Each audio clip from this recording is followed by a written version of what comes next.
Ya. Assalamualaikum warahmatullahi wabarakatuh. Anak-anakku yang tercinta, kelas 11 Farmasi Klinis dan Komunitas. Mari kita ketemu lagi dengan saya. Kali ini berhubungan dengan materi pelayanan farmasi.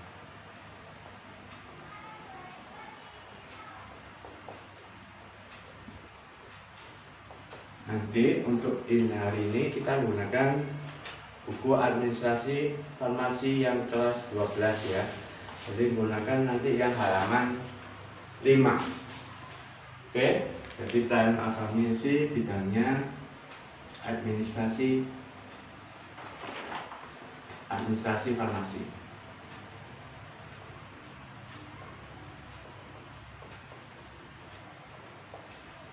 Oke. Jadi kalian dalam suatu pengelolaan kita selalu ketemu yang namanya administrasi, ya. Begitu juga dengan farmasi. Jadi di situ kalian lihat di buku ini itu dinyatakan bahwa di pengelolaan gudang farmasi itu memerlukan, padahal setiap tempat itu pasti ada administrasinya. Nah, untuk pengelolaan perbukitan farmasi ada banyak cara. Nah, salah satunya pengelolaannya, namanya perencanaan.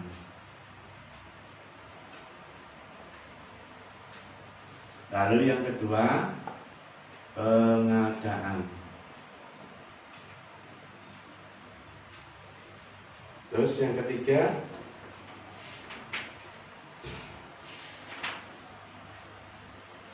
penyimpanan.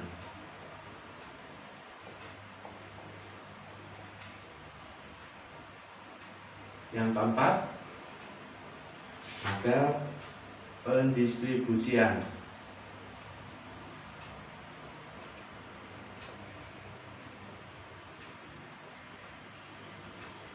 Yang kelima, ada pencatatan dan pelaporan.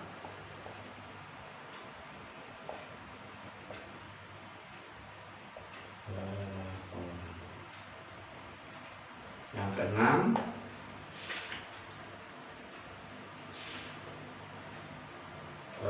ini apa namanya?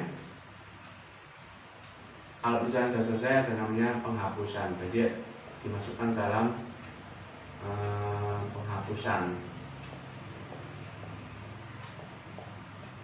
Kalau misalnya ada yang tidak terpakai atau barangnya terjadi kerusakan, itu kita jadi mulai yang pertama dulu ya. Jadi perencanaan. Nah, kenapa perencanaan? Perencanaan ini dasar dari semua organisasi. Jadi kita pengen apa, kita pengen bagaimana caranya menggunakannya, itu digunakan di perencanaan. Kalau di buku kalian lihat halaman nomor 7, halaman 6 dan 7 ya. Jadi halaman dan 6, 7 itu apa yang kita lakukan, halaman 5 ya, halaman 5. Jadi apa yang direncanakan. Nah, perencanaan ini kalian harus tahu apa dulu yang dilakukan. Jadi yang pertama adalah perhitungan kebutuhan obat. Ya. Jadi rencana kita mau menyediakan obat itu berapa, jumlahnya berapa, dari mana. Nah, itu namanya perencanaan. Ya. Jadi perhitungan kebutuhan obat di situ sudah ada ya, dan sendiri. Jadi perencanaan kita harus tahu berapa sih yang pas untuk berapa yang pas yang kita pesan dengan sesuaikan anggaran yang kita punya. Selain itu juga diperhitungkan dengan tempat ya. Jadi perencanaan itu dihitung apa? Nah, kebutuhan. Yang kedua apa? Anggaran. Dan yang ketiga penyimpanan ya, tempat simpan. Jadi harus kita perhitungkan kebutuhan obatnya berapa, anggaran yang tersedia berapa, dan apakah tempat penyimpanannya cukup. Ya, jadi kalau misalnya kebutuhan anggaran ada tapi tempat simpannya tidak ada, kita harus atur jumlahnya supaya tidak sampai obat itu tidak tertata dengan baik hingga akhirnya bisa menjadi expired atau rusak. Nah, kayak gitu. Terus kalau misalnya kebutuhan tempat simpannya cocok tapi anggaran tidak ada, kita harus pilih yang paling penting dulu. Ya, pakai prinsip VEM ya. Jadi ada yang very essential ya. Terus ada yang esensial, terus ada yang non esensial. Jadi kita harus mulai dari yang very essential dulu kalau disesuaikan dengan anggaran. Nah, kalau anggaran tempat simpan ada, ya kita lihat sesuai kebutuhan. Kenapa? Supaya nanti obat ini lancar keluarnya. Jadi tidak ada yang nyantol sampai tidak keluar, sampai menjadi stoknya mati. Ya. Jadi ini nanti kalian akan menghitung namanya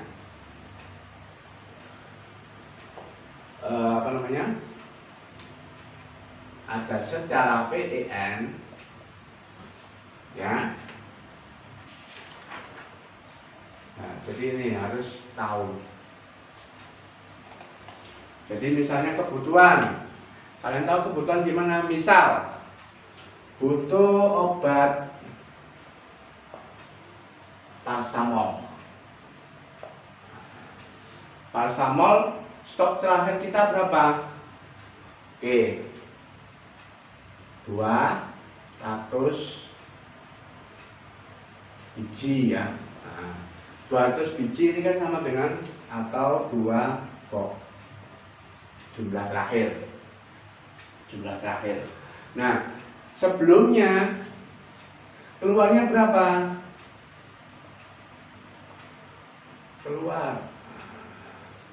Keluarnya berapa? Misal kita dalam waktu seminggu ya. Nah, keluarnya misalnya jumlahnya 300 biji atau 3 box. Nah, ini apakah paracetamol perlu kita pesan dalam minggu ini? Ya. Nah, kita harus lihat ini lebih besar mana ini dan ini. Ya. Kalau lebih besar ini berarti harus kita pesan. Pesan berapa? Nah, kita lihat. Kalau ini 300 biji dalam seminggu habis, kalau 200 berarti tidak sampai seminggu. Ya. Berarti kita harus lebih dari berapa? 300. Ya. Lebih dari 300. Jadi kita pesan 300. Plus jangan lupa kita selalu sediakan yang namanya penyangga. Jadi kalau misalnya suatu waktu lebih dari ini 300 ya, itu kita tambahkan misalnya 20%. 20% dari 300 berapa? 20 per 100 kalikan 300. Tadi tambah 60. 360 biji. Nah, kalau 360 biji tidak bisa, kita harus pesan minimal dalam bentuk box-boxan. Jadi misalnya dibulatkan menjadi 400 biji atau 4 box. Ya, ini yang namanya perencanaan kebutuhan. Ya, jadi ini berdasarkan perencanaan berdasarkan kebutuhan. Jadi perencanaan ada 3 ya. Ada 3 cara. Jadi perencanaan berdasarkan kebutuhan, ya, kebutuhan. Terus perencanaan berdasarkan jumlah yang kemarin keluar, ya. Terus ada jumlah berdasarkan kebutuhan dan itu tadi digabungkan kombinasi, ya. Jadi harus kalian perhatikan ini gimana. Oke. Nah, ini untuk perencanaan. Nah, pengadaan. Kita setelah ada perencanaan ini, kita perlu mengarah ke pengadaan. Oh iya, ini harus menggunakan apa? ada dokumentasinya. Dokumentasinya apa? Dokumentasinya pakai kartu stok, ya. Terus ditulis di defekta.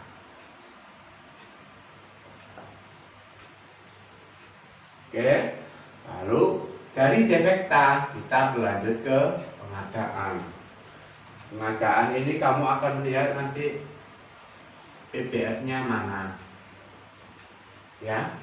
Perlu diperhatikan kalau nyari PBF harus kita punya acuan. Jadi misalnya apa?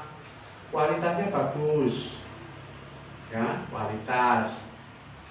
Waktu tunggunya singkat. Harga misalnya ada diskon. Nah, pelayanan yang lain.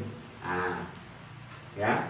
Jadi untuk milih pengadaan kita harus tahu PBF yang mana yang benar supaya nanti kita enak.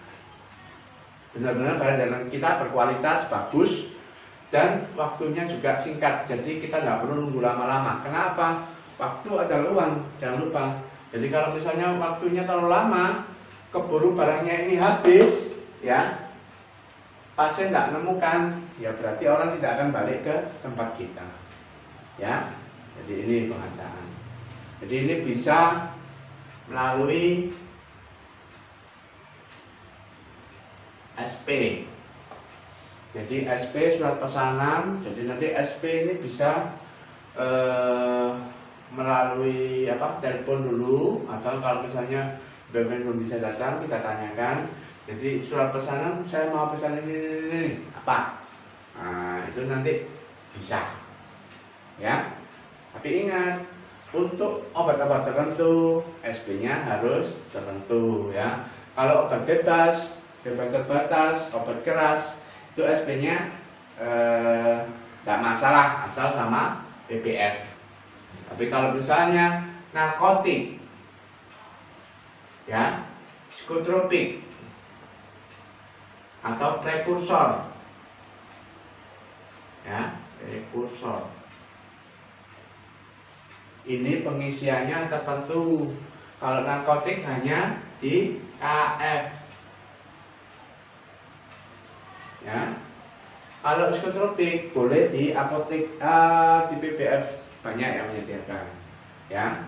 Kalau narkotik itu harus satu item.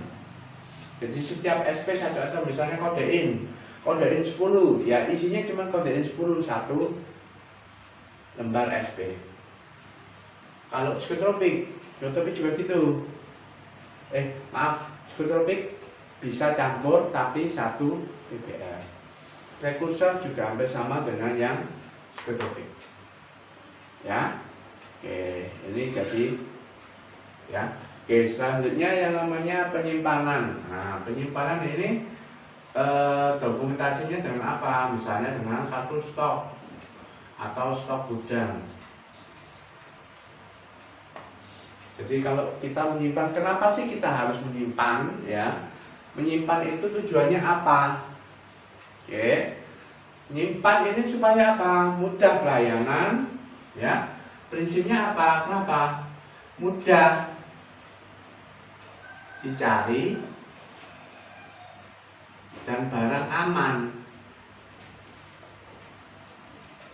ya.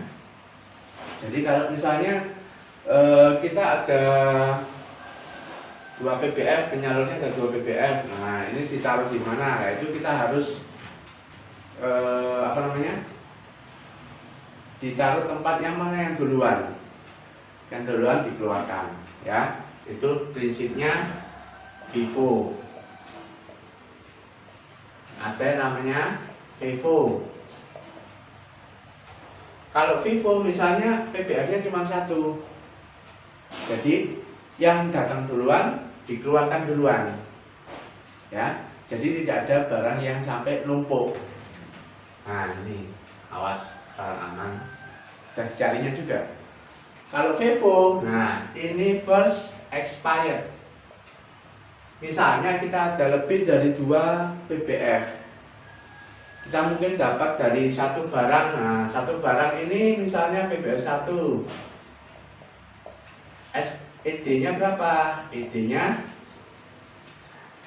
misalnya bulan 11 2021. PBF 2 datang kemudian, ya. PBF 2 ED-nya ternyata bulan 7 2001. Maka berdasarkan prinsip FIFO, PBF 2 ini harus dikeluarkan dahulu, ya. Nah, jadi awas, hati-hati, diperhatikan, ya. Oke. Ini kenapa ya? Ini tadi mudah pencariannya, barangnya aman, tidak boleh sampai rusak, tidak boleh sampai hilang, ya. Awas hilang juga, karena ini barang kecil-kecil ya, jadi mudah hilang. Oke, selanjutnya ada namanya pendistribusian. Jadi mendistribusi, kalau misalnya apotek, distribusinya kemana? Langsung ke pasien yang membutuhkan, konsumen, ya, itu langsung distribusikan, enak. Tapi kalau misalnya barang-barang dari pemerintah, dinas kesehatan, kemana? Dinas kesehatan misalnya kan harus ke distribusi kemana? Puskesmas dulu langsung? Tidak, tapi harus ke gudang farmasi dulu. Jadi gudang, kalau misalnya puskesmas itu dari gudang farmasi, baru ke puskesmas, baru ke puskesmas pembantu.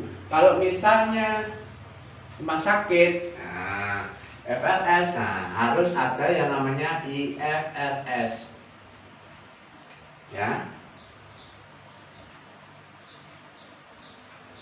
Apotek, gudang farmasi. Kalau ini enak wis, ya. Kalau gudang farmasi itu ada banyak, di situ dilihat, di sini sudah ada, silahkan pilih sendiri. Jadi itu sudah banyak dokumentasinya, ada LPLPO, ya, pemesanan. Kalau FRS juga, kalau di rumah sakit itu misalnya dari satelit farmasi, ya, cabangnya IFRS itu harus minta permohonan ke IFRS-nya. Jadi tidak bisa langsung ngambil terus langsung dipakai, nggak bisa. Jadi harus mengajukan permohonan dulu, misalnya setiap hari atau 2 hari sekali, itu minta ke IFRS, ada formnya. Jadi di sini banyak sekali dokumentasinya, bisa beda-beda, ya. Jadi tidak harus namanya sama, ya. Terus habis itu pendistribusian. Habis distribusikan, jangan lupa itu selalu ada catatan dan pelaporan.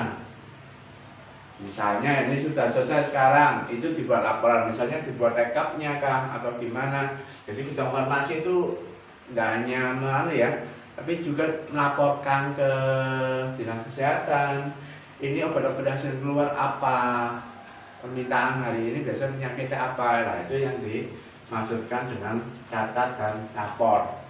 Terutama untuk pelaporan ini, narkotik, ya, psikotropik, sekarang prekursor, ini harus setiap bulan, ya. Pencatatan laporan, nah, harus benar, runtut, ya. Jadi jangan seenaknya, misalnya dari ini, hari tanggal ini, lupa nanti ini dimasukkan tanggal sebelumnya. Itu akan merusak nanti di mana. Kalau misalnya ada hilang atau gimana, itu kan tidak tahu, ya. Nah, jadi itu harus diperhatikan, ya. Oke. Terus habis itu dilihat nanti selama masa beredar, selama distribusi, ada tidak terjadi kerusakan obat misalnya, ya. Kan kalau misalnya barangnya jumlah besar, ya, barangnya jumlah besar datang, terus nggak tahu mungkin karena di jalan, ya, ada yang rusak, itu kan nggak bisa. Kalau misalnya datang langsung buka semua kan nggak bisa, ngecek semua kan nggak bisa. Biasanya kan ngecek itu dari luarnya. Nah, kalau misalnya langsung bisa dibuka gitu ya, bisa dilihat. Oh misalnya nah ini nanti bisa dilakukan misalnya apa, retur. Tapi ada syaratnya. Ya, kalau nggak bisa retur, diapakan? Jadi apa? Buang atau musnahkan. Ini harus ada berita acara ya. Namanya BAP, berita acara pemusnahan. Retur juga harus gitu. Harus ada kwitansinya, harus ada obatnya, harus ada faktur. Jadi tidak sekadar bisa mengembalikan, terus waktunya juga ada, misalnya 3 bulan sebelum expired apa, nah itu syaratnya ya. Nah ini jadi pelayanan farmasi ini dimanapun ya, jadi bukan hanya di apotek, gudang farmasi, FRS, industri pun juga barang-barangnya dilaporkan ya. Jadi tidak hanya kita melakukan di klinis, industri itu juga harus ya. Jadi administrasi ini meliputi semua ya. Jangan lupa ini semua bisa melakukan administrasi. Ada dokumentasi, nah yang paling penting ya, ada dokumen. Ini yang harus benar ya. Oke, yang berikut kalian silakan nanti dilihat, perhatikan sini ya. Jadi kalau di sini kan di buku ini, jadi administrasi farmasi ada yang ada kalau bab 1 di gudang farmasi ya. Kalau yang kedua, ketiga ada yang gudang farmasi. Terus ada yang di instalasi farmasi rumah sakit, puskesmas ya, apotek. Jadi ini meliputi semua, ini secara umum. Jadi prinsipnya hampir semua sama, cuman mungkin kalau apotek sederhana ya mungkin tidak semua dilewati. Ya, kalau industri ya semua dilewati. Semua dilakukan. Jadi kita tidak bisa menyamaratakan semua semua pelayanan itu sama, tidak bisa. Jadi nanti kemungkinan dokumennya itu mirip tapi namanya lain ya, kita harus pahami itu ya. Oke, terima kasih. Waalaikumsalam. Assalamualaikum warahmatullahi wabarakatuh. Jadi ini nanti silakan dipahami. Kalau kemungkinan ada yang kurang jelas, nanti boleh tanya lewat WA atau bisa nanti saat ketemu kita bahas. Oke, terima kasih semuanya atas perhatiannya. Assalamualaikum warahmatullahi wabarakatuh.